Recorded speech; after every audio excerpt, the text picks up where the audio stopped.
Friends, welcome to my channel. అందరూ ఎలా ఉన్నారు ఫ్రెండ్స్? అందరూ బాగుండాలని కోరుకుంటున్నాను. ఈరోజు మరో యూనిక్ రెసిపీతో మీ ముందుకు వచ్చేసాను ఫ్రెండ్స్. అదేంటి అంటే బెండకాయ గ్రేవీ. సో చాలా మాకు తెలుసులే అనుకోవద్దండి. సో ప్రతి ఒక్కరు ఒక్కొక్కరు ఇంట్లో ఒక్కొక్క వెరైటీ చేస్తుంటాము, ఒక్కొక్క విలేజ్లో ఒక్కొక్కలాగా చేస్తుంటారు. కానీ నేను కూడా మా ఇంట్లో ఎలా చేస్తారో నేను అదే చూపించబోతున్నాను. ఓకేనా? సో చాలామంది కుకింగ్ వీడియోస్ చూస్తున్నారు కానీ లైక్ చేయట్లేదు ఫ్రెండ్స్, సబ్స్క్రైబ్ కూడా చేసుకోవట్లేదు. చూస్తున్నారు కానీ ఒక లైక్ కూడా చేయట్లేదు. లైక్ చేసినా కదా ఫ్రెండ్స్ నాకు ఈ ఐటమ్, నేను చేసే వంటలు నచ్చినాయో లేదని తెలిసేది. ఓకేనా? సో సబ్స్క్రైబ్ చేసుకోండి, లైక్ చేయండి. ఖచ్చితంగా నచ్చితేనే సబ్స్క్రైబ్ చేసుకోండి ఫ్రెండ్స్. ఓకేనా? తర్వాత ఒక స్టీల్ బౌల్ పెట్టేసి ఆయిల్ వేసేయండి ఫ్రెండ్, 2 టేబుల్ స్పూన్. నేను అందాజుగా వేసుకుంటాను, నాకు తెలుసు కాబట్టి. ఓకేనా? తర్వాత ఆయిల్ వేడైన తర్వాత ఆవాలు జీలకర్ర వేసేయండి ఫ్రెండ్స్. ఓకేనా? కరివేపాకు కూడా వేసేయండి. ఈ కర్రీ అనేది చపాతీలో, రోటీలో, పూరీలో మల్టీపర్పస్గా తినొచ్చు ఫ్రెండ్స్. ఈ ఐటమ్ని మీరు మధ్యాహ్నం ఒక వంట, రాత్రి ఒక వంట చేసే అవసరం లేదు. ఒకసారి చేసుకున్నారంటే 2 టైమ్స్ తినొచ్చు. ఓకేనా?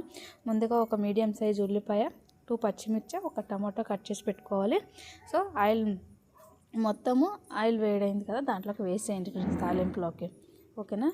బాగా మగ్గించాలి ఫ్రెండ్స్. 75% బాగా ఆయిల్లోనే మగ్గిపోవాలి. ఓకేనా? బెండకాయ అనేది ముందుగా కట్ చేసి పెట్టుకుని బాగా ఆయిల్లో వేయించి పెట్టుకోవాలి ఫ్రెండ్స్. ఓకేనా? సో బెండకాయ ఆ పక్కన కనిపిస్తుంది కదా, బాగా వేయించి పెట్టుకున్నాను నేను. జిగురంతా పోయేలాగా వేయించి పెట్టుకోవాలి. ఓకేనా ఫ్రెండ్స్? తర్వాత మూత తీసి చూడండి, ఇలా బాగా సాఫ్ట్గా మగ్గిపోవాలి ఫ్రెండ్స్. ఓకేనా? చూడండి, వీడియోలో చూస్తున్నారు కదా, అలా చూడండి. బెండకాయలు ఇలాగా నేను బాగా కట్ చేసి బాగా వేయించి పెట్టుకున్నాను. తర్వాత దాంట్లో వేసేసి బాగా కలిపేయండి ఫ్రెండ్స్. ఇంకేముంది, నెక్స్ట్ వచ్చేసి స్పైసెస్ యాడ్ చేసేయండి. పసుపు, గరం మసాలా, ధనియాల పొడి, కారం ఫ్రెండ్స్. చికెన్ మసాలా ఉంటే కూడా వేసుకోండి, ఏమోకనే, అది ఆప్షనలే, ఖచ్చితంగా వేయాలనేది ఏం లేదు. తర్వాత 2 టేబుల్ స్పూన్ కారం ఎక్కువ తినాలంటే ఎక్కువ వేసుకోండి, తక్కువ తినాలంటే తక్కువ వేసుకోండి. ఓకేనా? బాగా మొత్తం కలిపేసి నేను దీంతో ఒక ఫుల్ వాటర్ వేసుకుంటున్నాను ఫ్రెండ్స్. ఓకేనా?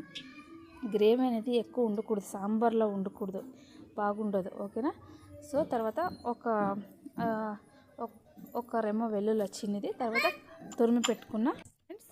సో ఒక చిన్న రెమ్మ వెల్లుల్లి, తురిమి పెట్టుకున్న కొబ్బరి, తర్వాత పల్లీల పొడి ఫ్రెండ్స్. నేను ముందుగా గ్రైండ్ చేసి పెట్టుకున్నాను ఫ్రెండ్స్ పల్లీల పొడి. నేను ఎప్పుడా ఇన్స్టెంట్గా చేసుకోవడానికి. ఓకే, బాగా ఇలాగా దంచి పెట్టుకోవాలి ఫ్రెండ్స్.